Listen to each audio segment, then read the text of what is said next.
저는 그 수리남에 나왔던 전요한 목사 역할을 하신 좀 보면서 제 개인적으로는 마음이 좀 아팠어요. 보편적으로 세상에서 목사를 바라보는 기준이 제가 느끼기에 너무 좀 이렇게 떨어져 있다? 물론 이제 극중 역할이고 또 그 극중 요소를 위해서 잘 구성을 한 것 같은데 몇몇 분들은 이제 그런 걸로 오해를 할 수가 있잖아요. 그리고 실례로 언론에서도 이제 어떤 목사의 치리라든지 뭐 성적인 잘못된 자기 아들에게 교회를 세습한다든가 이런 부분만 많이 좀 노출되어지고 있는데 그렇지 않은 부분이 정말 많거든요. 제가 수리남이 얘기하는 게 그 부분이었어요. 교회 한인교회 교육자잖아요. 겁나게 바쁩니다. 그렇게 뭐 마약 이렇게 밀미할 시간 없어요. 엄청나게 바빠요. 제가 이제 한인교회 금요철야 예배를 섬겼고 주일에 찬양인도 그다음에 주일 오후에 이제 중고등부 예배를 섬겼거든요. 이 세 개만 준비하는데도 제 선교 활동을 못할 정도로 너무나 바빴거든요. 실제적으로 이제 그 한인교회를 하고 있는 목사님들 정말 많이 고군분투하시고 고생하십니다.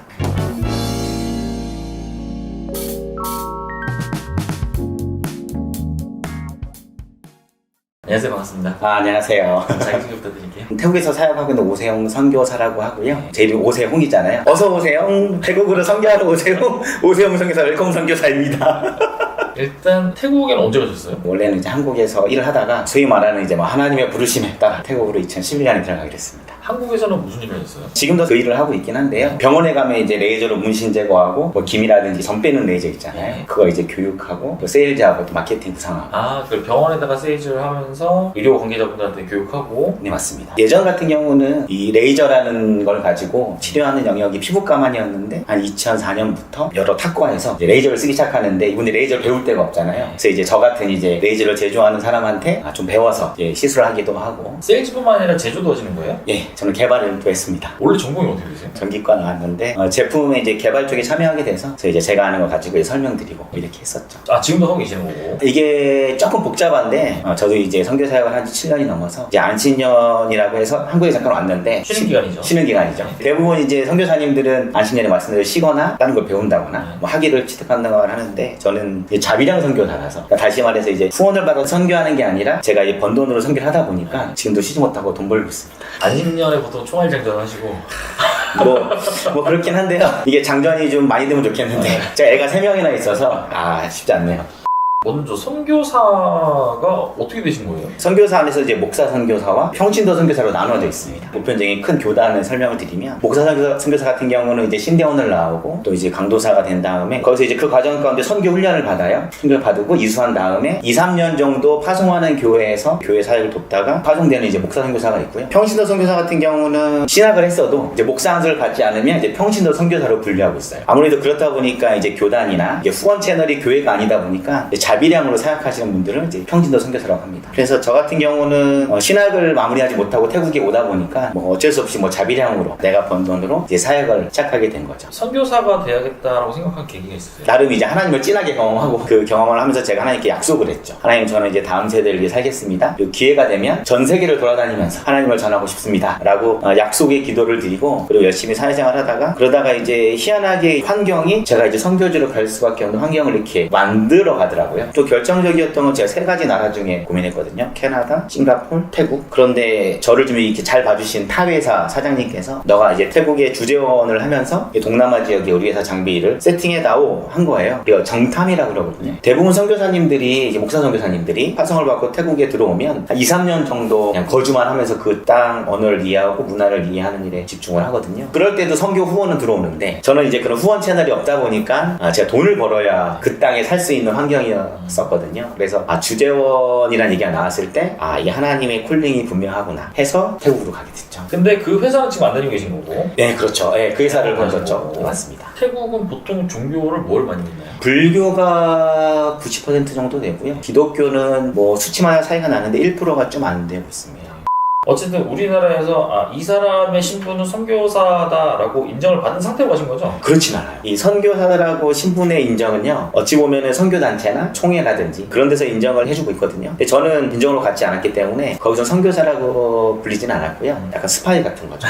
그래서 일을 하면서 어떻게 선교를 할까 이렇게 고민하고, 그런데 나중에 이제 지나다 보니까 제 스스로 정체성이라고 하죠. 내가 하고 있는 이 일이 정말 선교인가 아닌가 고민할 때에 다시 이제 그 단체를 나와서 한국에 다시 와서요, 어떤 단체에 잠깐 훈련을 받고 거기서 이제 파송을 받고 다시 태국에 왔습니다. 그게 네. 바로 정식 선교사로 인정을 받은 건가요? 그렇죠. 지금 그 단체에 소속이 돼 맞습니다. 있고 그 당시에도 그 선교 단체는 다니고 있던 교회가 있을 거고 이 네. 종파도 있잖아요. 맞아요. 그럼 여기서 인정이 된 단체인 거예요? 그렇죠. 공신력이라는 부분에서 좀 설명을 드리면 제가 거주하는 태국 같은 경우는 이제 그런 선교사들 모임이 있어요. 선교회라고 하죠. 목사 선교사라든지 또 공신력이 있는 단체에 파송받은 분들은 선교사에 이제 가입을 할 때에 이제 정회원으로 가입이 되는데 이제 저 같은 사람은 이제 준회원으로 가입이 돼요. 그러다 보니까 뭐 의결권도 없고요. 뭐 투표권도 당연히 없고 같은 선교사진이라고 얘긴 하지만 뭔가 보이지 않는 벽이 좀 있는 선교사라고 불림 받을 때에 첫 번째는 내가 스스로 나를 인정하느냐가 중요하잖아요. 나는 인정하는데 주변에서 소개할 때도 참 재밌는 게 저분은 평신도 선교사 이렇게 얘기를 해요. 그래서 자격지심일 수도 있지만 평신도 선교사 입장에서는 그 부분이 유쾌하지만은 않죠. 어쨌든 선교의 마음을 가지고 간 건 똑같잖아요. 맞습니다. 그 부분에 있어서는 진심은 똑같지만 이게 또 잘못된 쪽으로 생각을 해본다면은 네. 정통 교육을 받지 않았다면은 이게 아무래도 교리 전파가 네. 약간 잘못된 걸 알릴 수도 있잖아요. 지금 정말 예리한 말씀을 하신 건데 흔히 이제 한국에서는 몇몇 이제 교회라고 하지만 지금 불편한 일을 끼치는 교회들이 좀 있잖아요. 흔히 우리가 말하는 하나님과 예수님을 전해야 하는데 그렇지 않을 수 있는 우려 때문에 그런 제도를 마련한 거는 충분히 이해는 하죠. 제가 처음에 속했던 그 단체가 공신력이 없는 데였어요.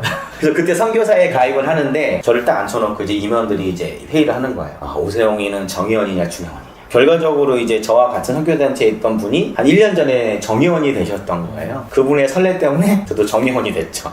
우리나라에서 보면은 누가 봐도 실제 선교사인지 아닌지 모르겠지만 네. 선교사처럼 보이는 분도 있어요.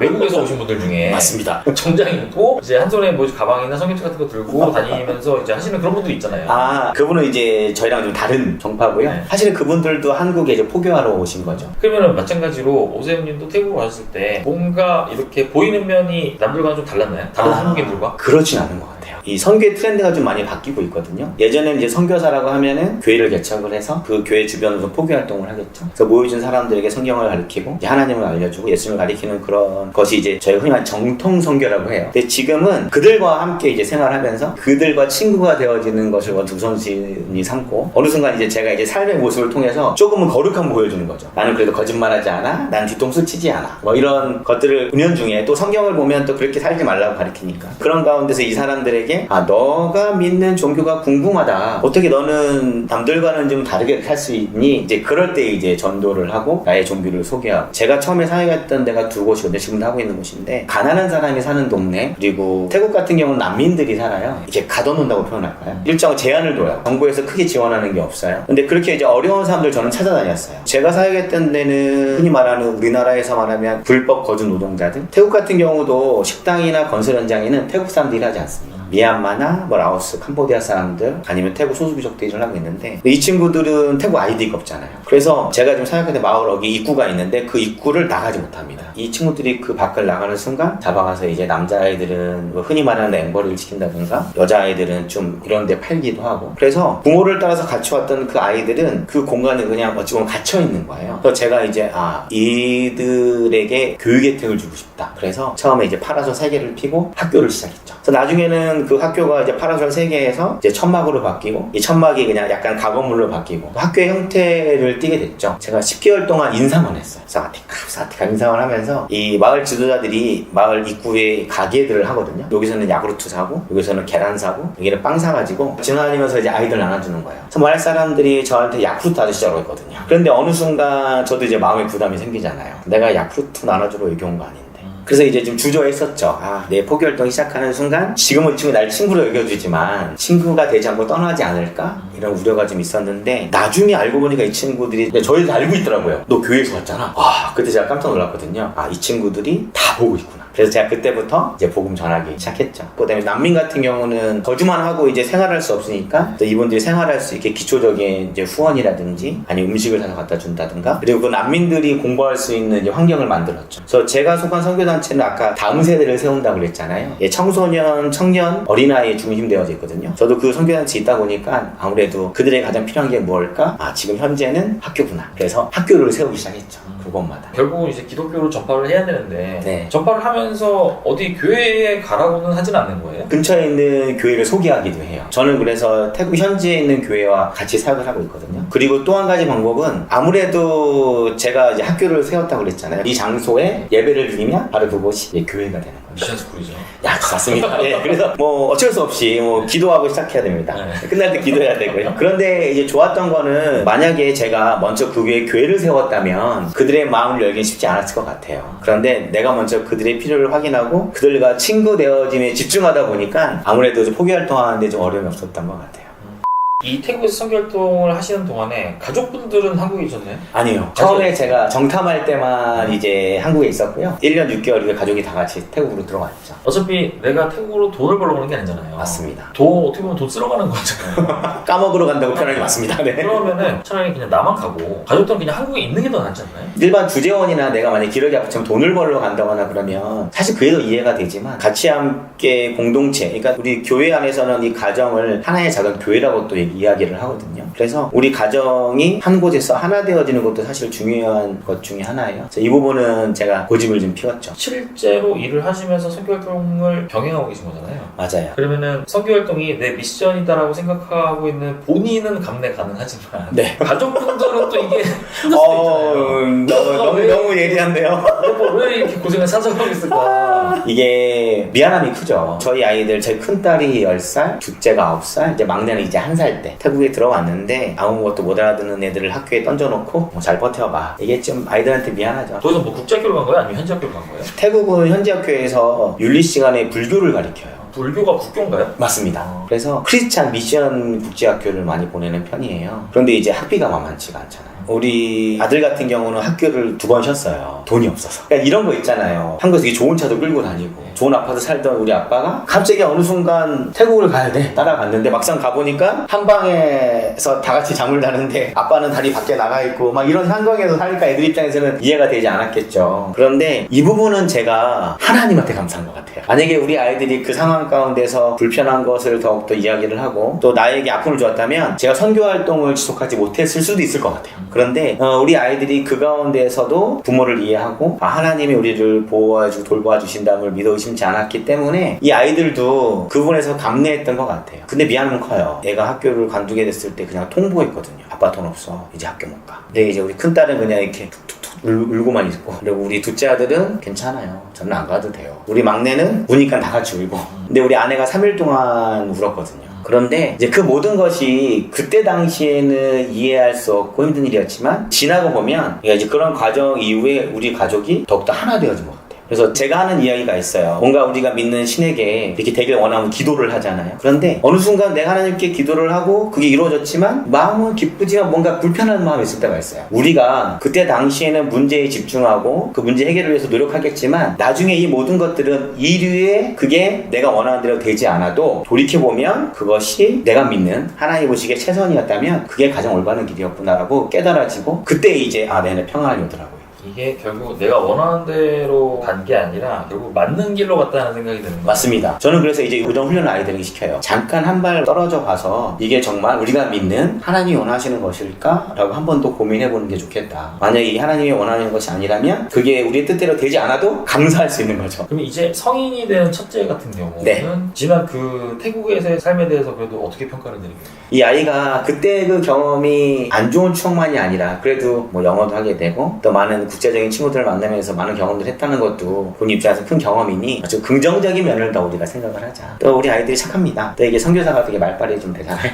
그 상황에 딱 터치도 마음도 터치하고 딱 해주고 또 하나님 이렇게 딱 하면서 그럼 우리 아이들이 또 그때 싹 감동 받아요. 막내는 지금 몇 살이에요? 초등학교 5학년입니다. 가정에서는 네. 다들 한국어를 질 거잖아요. 그럼요. 그러면은 자녀분들이 쓸 수 있는 언어는 한국어, 영어, 태국어가 가능한가요? 맞습니다. 제가 이제 태국에 있으면서 많은 선교사님들을 보면서 느낀 건데 이 아이들이 학교에서 영어를 수업하잖아요. 그리고 어떤 분들은 아이들 영어 잘 가르치겠다고 또 영어로 이제 집에서 얘기하는 분들도 계셨던 것 같아요. 그러다 보니까 이들이 성장하면서 자기 일 모국어가 영어가 되는 거예요. 근데 문제는 이 한국어로 소통하지 않은 가정은 이 아이들이 나중에 자기의 의사전에 명확히 되지 않음을 알기 때문에 대화를 단절하는 경우도 있더라고요. 부모와의. 그렇죠. 그래서 저는 제 후배 선교사들에게 눈이 강조하건데 가능하면은 한국 국적교 보내라. 왜냐하면 우리는 이제 사역을 한다고 사역을 하지만 이 아이들은 선교사가 아니잖아요. 그들의 삶이 있을 건데 민감한 시기에 부모와의 고민을 나누지 못한다? 이건 좀 불행한 것 같아요.